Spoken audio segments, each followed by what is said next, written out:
Welcome to the Eye on Annapolis Local Business Spotlight. There are thousands of locally owned businesses in the area, some small and some large. Some you may know and others you don't. But one thing they all have in common is a great story, and we want to share it with you. Join us every Saturday as we talk to the founders, the owners, and the managers of local businesses you have come to know and love, and those you will come to know and love. Now here's your host, John Frenay, with this week's Local Business Spotlight. We're sitting down with Dr. Josh Funk of Rehab Superform once again, and we sat down, I guess it was in Annapolis probably 6 months ago when I'll tell you when it was. It was probably like August, shortly after you opened the Annapolis location. Yes. And now we are here up in the far reaches of the county, not really, but we're in Gambrills. And I could give you the address. We're at the newest location. It is actually 983 Walk Chapel Way, but it's easier to say behind Dick's Sporting Goods. Yes, and very close to Wegmans. You can get your shopping done, your sporting goods, and you can get your rehab done at Rehab Superform, all in one shot. That's one of the things we always try to shoot for is to be convenient. So yes, you hit the nail on the head. That's true. Well, there is plenty of parking here. They're developing that whole area behind there. It's a great location. And boy, you have been busy since the last time that we spoke. We knew that you had your eyes on a Columbia location that was underway, and that opened up now? Yes, in November. How is that doing? It's off to a great start. Howard County is a great place, and we're just happy to be there. County? Come on, Pittman listens to this. Man, here's what I'll tell you. Annapolis is exceeding any expectations for a location that we've ever had, and to be quite honest, blowing the doors off of any metrics of any previous location that we had. So from a forecasting standpoint, and if we're comparing historical data, it's our best office yet.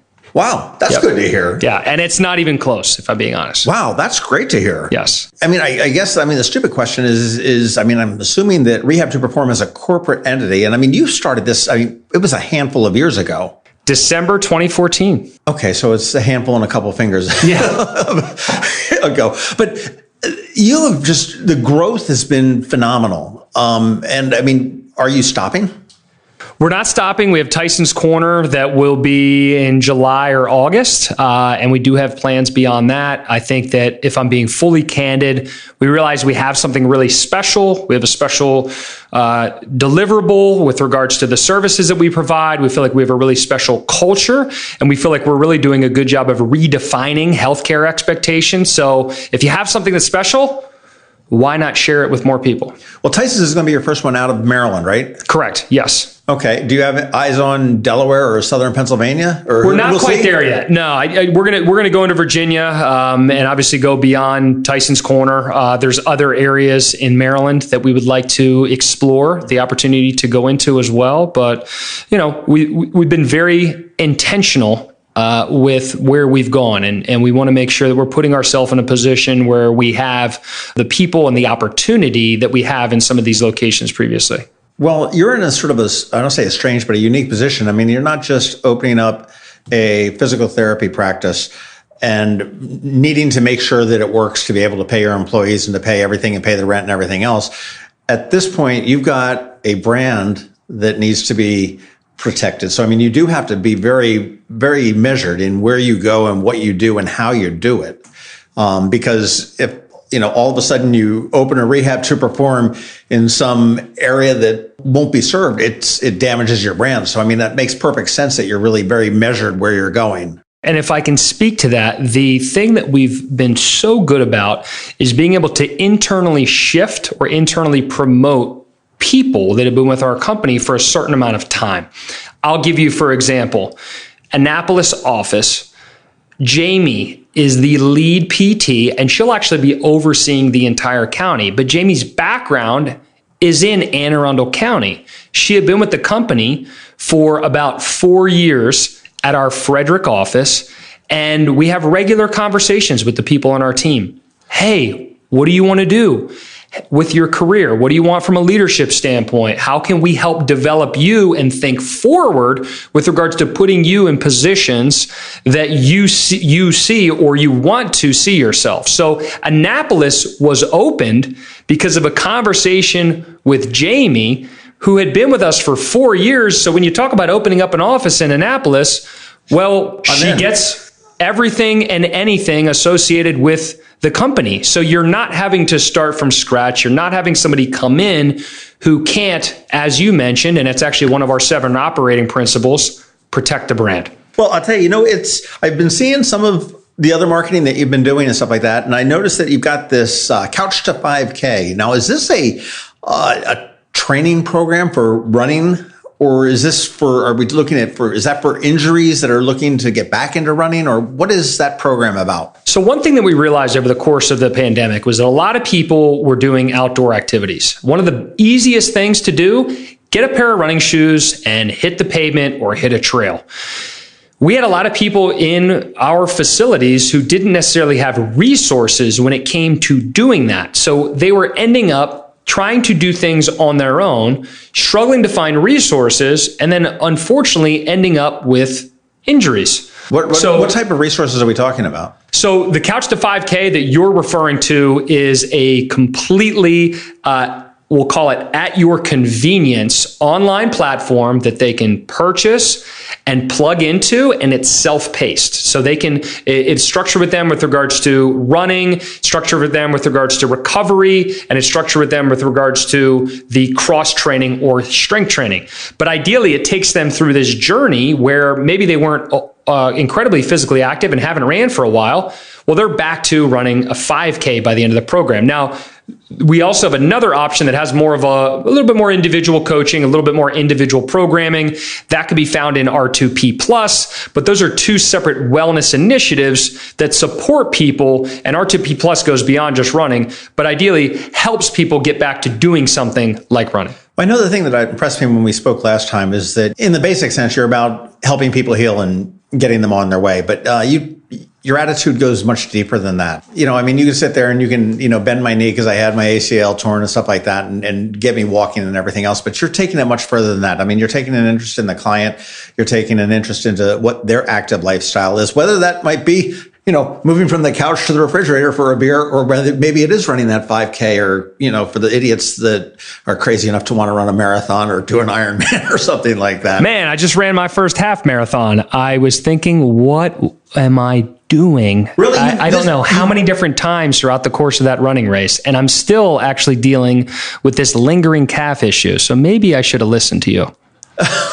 Is that real? Are you legitimately just ran a first half marathon? Yeah, Frederick Run Fest. I would have figured that you would have been a more of a marathon guy that would have had a number of them under your belt. I'm a 5K, 10K guy. I'd rather short sprint and kind of go all out effort for a shorter period of time. I think that just probably goes more hand in hand with my sporting roots, and that for conditioning, I generally enjoyed interval training or some faster bout of activity rather than doing something long and steady for a significant period of time. Have you ever done the 0.05K in Annapolis? I haven't, but I'm going to have to do it. And I will be doing the Bay Bridge Run for the first time this year as well. I did that last year. It's on, it's late this year. It's like November 20th or something like that. We will have our new recovery trailer there. So maybe you can pop in the boots and stop by after. Very cool. Yeah, no, the Annapolis 0.05K is from one side of the Eastport Bridge to the other side. It's the world's least strenuous race. And I think the record time is 34 seconds or something like that. And it's just absolutely perfect. And everybody goes and drinks afterwards. So it's in the beginning, I thought you were messing with me, but that's actually a thing. That is a thing. It just happened a couple of weeks ago. Oh, I missed it. They line up they get a police escort. They line up. They've got a water station in mid-span of the Eastport Bridge. Yep. Dogs run it. They've got costumes, and it ends right there at where Fleet Feet used to be, right at the other side of the bridge. So it's literally 0.05K. It's 600 and some odd feet. Gotcha. No, I'm getting in tune with all of the different community, offerings, and that's not one that's been on my radar. What is the difference between your locations? I mean, I know before we started recording, you said this has, and this does have some great high ceilings here, and is very open. I mean, you've got the overhead doors that open, and Annapolis seemed a little bit smaller to me. Annapolis is our smallest office. So I think part of that, if I'm being honest, and I'll kind of throw myself under the bus here, I went into expanding to Annapolis a little bit more cautious than I think that I should have. I'll be transparent and say that we're already asking to see if there's going to be an opportunity to kind of expand our walls there. We have a tenant next to us who really hasn't resumed normal operations after the pandemic. And maybe if they don't need as much square footage, we'll be able to expand our footprint there. But This office in Gambrills is much more like Frederick and Mount Airy. Now, why is that? A big reason is, quite honestly, just the economics. You are in a place where the cost per square foot is not as high as, say, like an Annapolis, a Bethesda, a Tyson's Corner. We also at this office are sitting in a private treatment room, which we do not have in Annapolis. We have a private treatment room in some of our places, and it'll ideally be one in each county, that are going to allow us to build into some additional services when it comes to physical therapy. Some stuff that still fits under the umbrella, but maybe is not going to be in a sports and orthopedic niche, and you'll just have to wait for the third rendition of this podcast to share more. I'll have to bring you a jacket. When the third one, you get like a green jacket. There you go. Like the Masters there or something like that. But again, like we mentioned, that you do have physical therapists that are running. It's not just somebody that you've hired off the street. Who's running your office up here? Is it office or practice? What's the you can call it what you want. Office, location, practice. I mentioned before, Jamie's going to be overseeing Anne Arundel County in terms of things from a clinical standpoint. Mm-hmm. So she'll have her team of PTs in this county. Dr. Akani Salako is our physical therapist who is here currently. He actually, like many of our employees, went through our internship program. So for those of you who are unfamiliar with our company, we pride ourselves tremendously on the educational aspect to the company. If we can deliver a great service, well, let's also try to find a way to get this in front of the next generation of professionals. So high school, college, and the professional student, or that doctor of physical therapy student, who spends anywhere from 8 to 16 weeks with us before going on to other rotations or graduating. But actually, more than half of our PTs have spent time doing what is called a clinical affiliation or clinical rotation with us, in a situation where they get to go through everything and anything associated with delivering PT underneath of our umbrella. Right, and under the watchful eyes of the doctors that are running your different offices. Exactly. So talk about Tyson's Corner. Tyson's Corner is going to be opened by a gentleman that went through the DPT internship program, that has been in Bethesda with our team for 2.5 years. So you almost have like this pipeline to joining our team, and then pipeline potentially with regards to future leadership opportunities. That's great.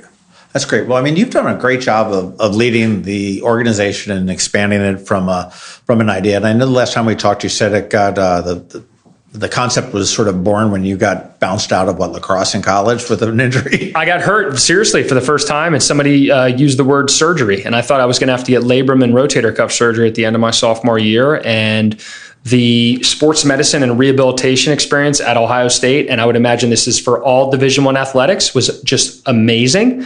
And I came home and I was like, man, this is very underwhelming. Why is there such a significant disconnect in terms of what is available to me at school versus what is at home? I was working with people that I didn't feel like actually spoke my language, that really couldn't prepare me for higher level activity. And the reason why is because they were more in this, we're an everything to everyone, more of a generalist from a PT standpoint. So we have an environment where we're not generalists. We're not going to have 11 or 14 different specialties that we do. We do 3 really well. We do orthopedics, sports, and concussion-based physical therapy. Those are the 3 areas that we focus on, and we have people that are diving deep, and they're more specialists instead of generalists. So we're a mile deep as opposed to a mile wide, which allows us to better cater to people that are in a situation where they're asking more of their body at that given time, or they're just looking to get more out of their body. And by that, I mean the individual that wants to be more active as well. Sure. I wish you were around when I had my quadricep tear. Man, we would have some fun. It was, you speak for yourself, but it was the physical therapy that I went through. It was, you never knew who you got when you came into the office. Yeah. And it was, each one had their own little idea. Try this, try that. Ultimately, I got through with it. But I mean, it wasn't a great experience. I mean, I wish, Rehab to Perform would be there at what point. But I mean, your leadership has shown how you've grown and everything else. And I know that Inc. magazine named you guys, the 82nd of 5,000 fastest growing private companies in what they call the Mid-Atlantic, which I wouldn't call the Mid-Atlantic because that's DC, Maryland, Delaware. And it also includes West Virginia, Virginia, and North Carolina. So it's a big region at this point. That's a big region. That's got a little bigger than the year before. So. That's a pretty big deal. It's awesome. Just, I think, not that you're ever trying to compare yourself, but I think just the opportunity to be included in a group of companies that, despite some very, very challenging, extenuating circumstances, like just continue towards whatever goal and dreams that they had for the company. We, if anything, doubled down during the pandemic on certain things instead of getting tremendously cautious. And I know that kind of goes contrary to what I said earlier with regards to the square footage, but we took a little bit less square footage, but we still hit go. And we, by the time Tyson's opens up this year, will have opened up 4 offices about within a year's time, doubling the company from 4 to 8 in 1 year versus before that in 6.5 years, we had only opened up 4. So just being in a situation where, or being in the company of other companies that are not shying away or not backing down or significantly diverting from whatever their mission, vision, and overall trajectory was pre-pandemic. Right. Well, I'll tell you, I mean, one thing you said, I mean, you're doubling down on that. And a lot of people just don't get that in any number of things. You know, when you get into a recession and money is tight and everything else, I know a lot of retail will go like, oh, no, we can't advertise. We can't, no, we don't want to run that ad in the paper because that's so expensive and everything. I'm like, no, this is the time you need to make sure. I've got a friend of mine that does public speaking, and he always says that, you know, if you need to remind everybody that you're alive. Right. Time and time again, or they're going to think you're dead and they're just going to forget about you. Right. And, you know, that's exactly what you've done. I mean, you've set your roots in the different communities and you're doing it. And Tyson's, I was just reading where Northern Virginia is, you know, just on fire. And I think they said that the mean or the average new sale home price, not a new home, or the average sale price was like $1 million. It doesn't surprise me at all. Wow. Falls Church, McLean, some of those places around that area where, it's crazy. Massively beautiful homes popping up left and right. But not to chime in there real quick.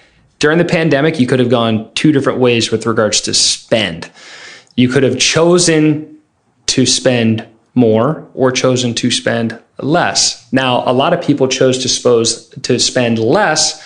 We chose to spend more. Now, when you spend more, if you know anything about cost per click and cost per acquisition, and the pool of people that you're competing with isn't as deep as it once was, your spend per actually acquiring a customer was actually less. Down, yeah. Which it turned out to be significant for us, where we were able to continue to grow and continue to remain profitable during the past 2 years, which I think was obviously it was challenging for a lot of people. Right. Well, what were the challenges during COVID? I mean, is hopefully, knock on wood here, we're coming out of it. Yep. And obviously, it's a different world now. We're not masked up and all that kind of stuff, which is wonderful. But what were the challenges? I mean, did you have? I mean, you hear restaurants can't find employees. I mean, they're shutting down every other day because they can't staff the thing. I mean, did you find it a tough time finding employees? Or, the employee part was fine, you know, and I just come back to the internship program. Like, we're going into places and we know who our next hires are already. Like, I can pull up a spreadsheet and go, okay, Tyson's opens. Boom, this person's going there. Tim's going here. This person's shifting here. When Tyson's gets to a point when it needs its next person, we're adding this person. I already know who the next person is here in the next 2 to 3 months. So we have the at least the clinical side almost already slotted, where we've forecasted for future needs. We have this deep bench that's been created as a result of the intern pipeline. So the other end of the conversation takes you to clerical hiring, front desk hiring, receptionists, stuff that's more behind the scenes. Right. That is an area that admittedly has been a little bit more challenging. But I do not think that that's nearly as challenging as dealing with all of the different county by county policies and procedures. And I realize this is a problem that you create through growth, but when you're operating in different counties, you have to follow the different rules by the different counties. And I think quickly changing, always seeming contradictory at times, all over the different ends of the spectrum type of decision making that went on made it very challenging, because you'd have people operating here, you'd have to be communicating something here, something changed here, you're getting a new email out, or you're getting a new sign in the office, or hey, now people are coming in and they weren't aware of stuff, so now you're having to inform them, and you just, all these different little details that I think just changed so frequently. And I'm not going to throw one county under the bus, but there was definitely one that was incredibly challenging throughout the course of the pandemic, just for the sheer amount of changes that they did go through, where it creates a little bit of, administrative burden. You have to be on top of not just external communication, but internal communication. External to the people that are interacting with your company, and then internal with your own team. It was challenging. I mean, some days you're like, you got your head on a swivel and you're just trying to make sure all these boxes are checked and who's communicating with what and who understood it. Hey, did you actually read this? Like, it was a lot some days. That's not unusual. I mean, I was talking with Fence and Deck Connection, which works in multiple counties, and this, knowing the waterfront property rules, when you can put, just the complexities and the changes and everything else is just so tough to keep up on top. And that's, one thing that you've got to do. I mean, to sort of, recap here, I mean, you guys are a health provider. Yes. You accept insurances? We do. We accept all major medical insurances, and the one that hopefully by the time this podcast drops that we have been working on for a while that we can finally add is the Johns Hopkins Healthcare Network portfolio. So some employer health plans, EHP, U.S. Family Health Plan, ideally having those as a part of our options and offerings outside of like your, Care First, Aetna, Cigna, United, TRICARE, which has been a big one in the Annapolis area, in addition to also being part of the Veteran Affairs Community Care Network. So for people who wanted to go outside of the VA, them just needing to get a referral to our office. Right. And also if you have a health savings plan or something like that, certainly if you're not participating with somebody's insurance on the off end, you may have a health saving plan, you can use that for this without anything. Hours and locations are very convenient. I mean, behind Dick's and Gambrills, or across the street from the Safeway in Annapolis. Yeah. And then in Columbia, I mean, we're right at the bottom of Broken Land and Snowden. So if you go to the bottom of Snowden, where it intersects with Broken Land, we're not even a mile down on the right. We're actually very, very close to Meriwether. You get free concert tickets? No, but I will say there's a lot of running events that we'll be a part of this year. And overall, I mean, it's another community we're just very, very happy to be a part of. That's for sure. And again, the thing that impresses me much is that the skill set that's in place at every location. It's, again, I'll go back to my own experience. It's not just whoever happened to walk in that, can you bend this guy's leg back and forth, make him balance on the balance beam and everything else like that? I mean, you're really taking people from where they are and bringing them physically to where they want or need to be. Yes. If I had to oversimplify it, you are coming to us. We are trying to figure out what grade level you are at in terms of this curriculum of K through 12 or up to college. And that end task that you want to be at, let's view that as college, where say you've graduated from high school. But you have your entry point. We know where you want to be in terms of your exit point. It's up to us to build out the curriculum to kind of navigate the process, because at the end of the day, we want to create a situation where physical activity is sustainable. And we know by taking you through a curriculum, you'll most likely have prerequisites to whatever physical activity you want to do. Certainly. And your tagline, be greater than yesterday. Yes. I mean, great line with the greater than symbol. You got it. Yeah. It's just a commitment to self-improvement, self-actualization. How can you continue to be a better version of yourself each day? And that comes with, continual practice, education, empowerment, all these things that we can create under the umbrella of healthcare. Just a real quick question. Do you find that your style of physical therapy and recovery for people that you're working with tends to be any quicker than other practices? Here's what I will say is that by implementing a more active recovery style and a more competency-focused way of approaching physical rehabilitation, that it would align ourselves and our team with best practices. I can say that we're on top of the literature, we are on top of the research, and this is the direction that healthcare and our profession is going. And we're very excited to be among a group of professionals and a group of other people. There are people throughout the country doing this as well, but that are kind of pushing into a quote unquote new version of how to do this thing. Well, it sounds like you're on top of riding the wave in here, and it's great. I mean, it's great to catch up again. Congratulations on opening up second location in Crofton. Thank you. 983 Wagchapel Way, and just come in off of the light there by the old Green Turtle, which is, I guess, Smashing Grapes, and wind your way back past Wegmans and behind Dick's Sporting Goods, and you will see it's right on the corner. The suite is A, and then, of course, we know Annapolis is at 1750 Forest Drive, and you're, again, tucked in the back of that. Used to be the old Maith building, but across from Safeway. And Columbia is, so, I mean, if you're working in D.C., if you're, you've got plenty of options to, get you can always pop into Bethesda too, right? That's true. Dr. Funk, thank you so much for your time. Congratulations on the stellar growth of Rehab to Perform. Check them out, rehabtoperform.com, and that is the number 2 in the middle there. There's nothing else. Check out that Couch to 5K. I may jump in on that, because I would, sounds like I do need something to get me getting greater than yesterday. I love it. We'd be happy to help you. All righty, man. Hey, thank you so much. Absolutely. Thanks for having me. Thanks for listening to this week's Local Business Spotlight. Please make sure to visit eyeonannapolis.net for all your local news, events, and opinion. And in case you haven't already, please subscribe to the Eye on Annapolis Daily News Brief, where we bring you all the day's local news direct to your phone, tablet, or computer in about 10 minutes. It comes to you at 6 a.m. every Monday through Friday, and you can subscribe on Apple Podcasts, Google Podcasts, or wherever you get your podcasts.